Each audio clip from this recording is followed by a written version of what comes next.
375-gallon aquarium is now finished. There's a few little small tweaks and whatnot that we still need to do, but for the most part, all the big stuff is done.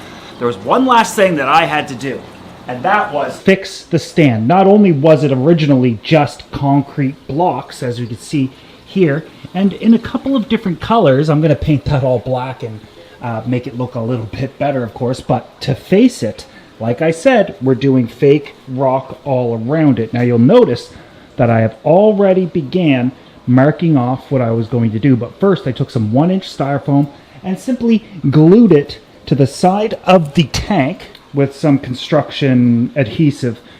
I had to do that because obviously I can't screw this into the brick, but once it's cured, I started marking off all of the bricks.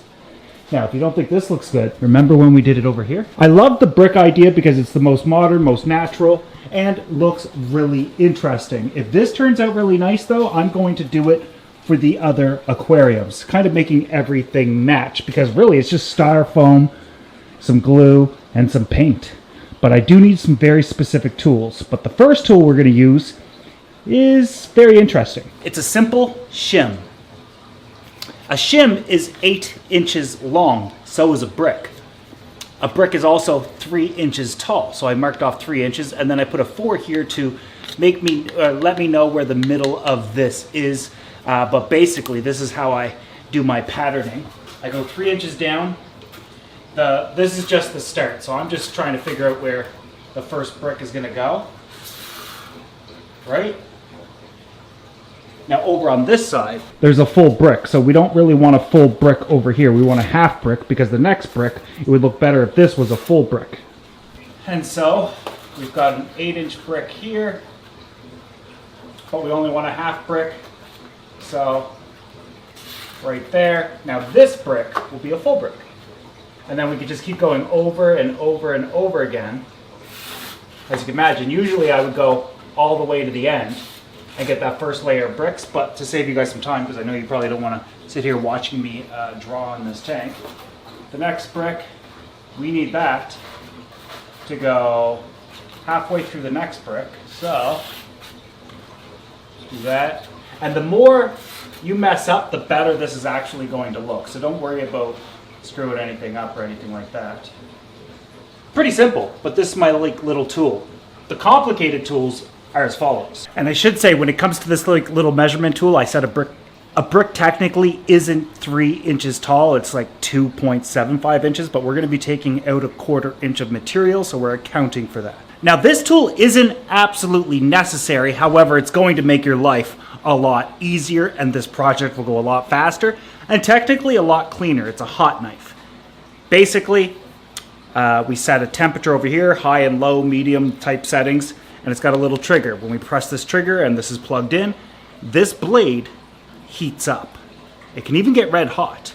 What happens when you take a blade that's red hot to styrofoam? Melts it super easy, super clean, and super quickly. Now, technically speaking, you can get all different types of blades, and they usually come like bowed out like this. I pinched it so I can get a perfect groove amongst all of the patterns we created earlier.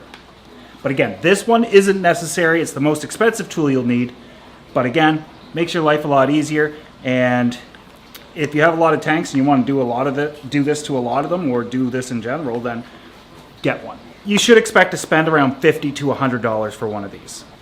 I think I got my lifetime out of this. It's not working. It's doing an okay job. I kind of like that this is a more minimal depth. It does look good. But I only got this side done, and so much more to go. Amazon, 3 days to get to me, because I'm in Atlantic Canada, Nova Scotia. Maybe I can find something at a hardware store tomorrow, but that's about as far as I can go today. That's why some of these projects take forever. The only options were wait 2 or 3 days on Amazon to get one, try to find something locally, and that's when my wife said, why don't you get one of these wood burning things? It's 15 bucks, just plugs into an outlet, give it 30 seconds to heat up, and I was like, well, I'll give it a shot. And I gotta say,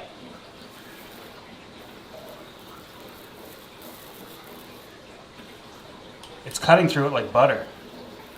Now, it would come with a bunch of different tips and like pieces for the end here, but all I want to do is draw a line.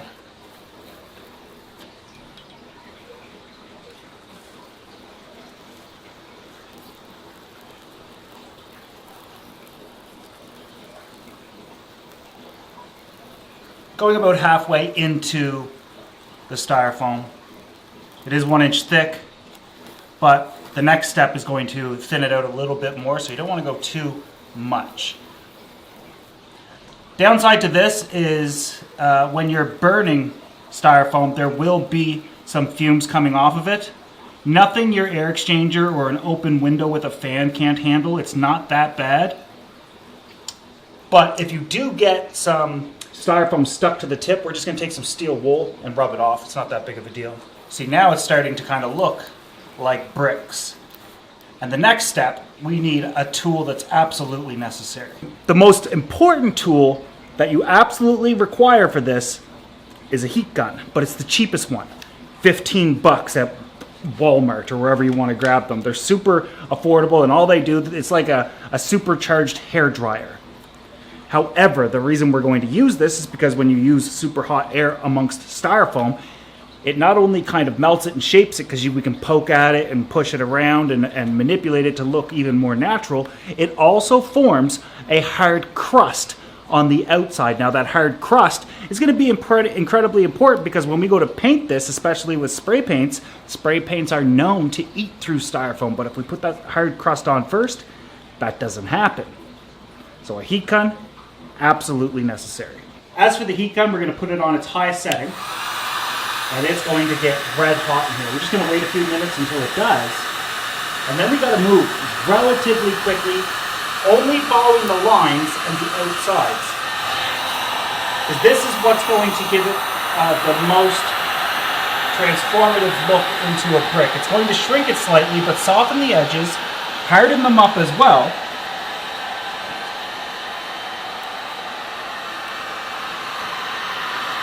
But most importantly, deepen the marks we already made. We don't want to go too slow, but we want to be close to it. Anything paint's going to touch, we're doing this to it. Once we've traced everything, we're going to come back and go over the middle.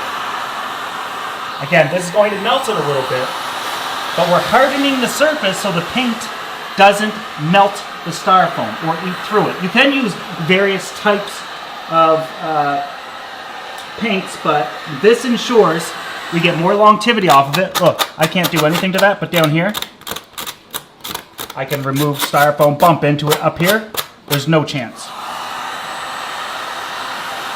Now this is just hardening the shell. We haven't even tried to make it look more realistic, and I'll show you what I do next once I get a little bit more done here.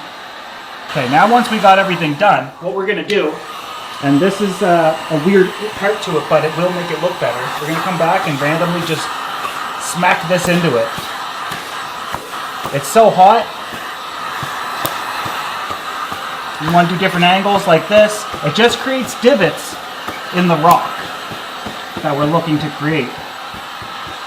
This is a project anybody can do. It's straight lines and this sort of thing, and that's why I love this method of covering a stand so much, because it's just so darn easy to do. Look at that. Now we got to move on to painting, but you can see now just how amazing this is going to look. Obviously, after I paint it, I've got to paint all these bricks. I'm going to paint them all black. You're not even going to see that. This is just a facade. It's just something to look at, and it looks a lot better than not having anything on it. And it looks like the tank is just sitting in it. Absolutely, absolutely phenomenal. Just a gorgeous idea. Now imagine every stand in here looking like that. So for the painting, we're going to go with a flat black paint for most of it. Low VOC, which is volatile organic compounds, because if it gets into your tank, well, your fish isn't going to like it. So my suggestion is tightly cover them, and or even put a blanket over them so no fumes can get in there, and turn your filters off at least for this portion of the spraying. For black, we're doing only the trims, or only where we made the crevices here. You don't got to be a professional painter. You don't got to be good at this at all.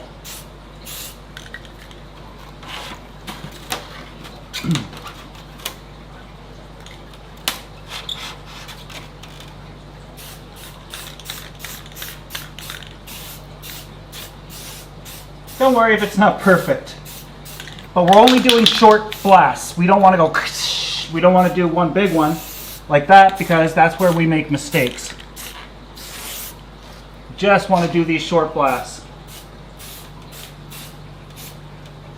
And then we're going to take a flat gray and we're just going to go down the center of where we didn't spray. We're not touching the crevices.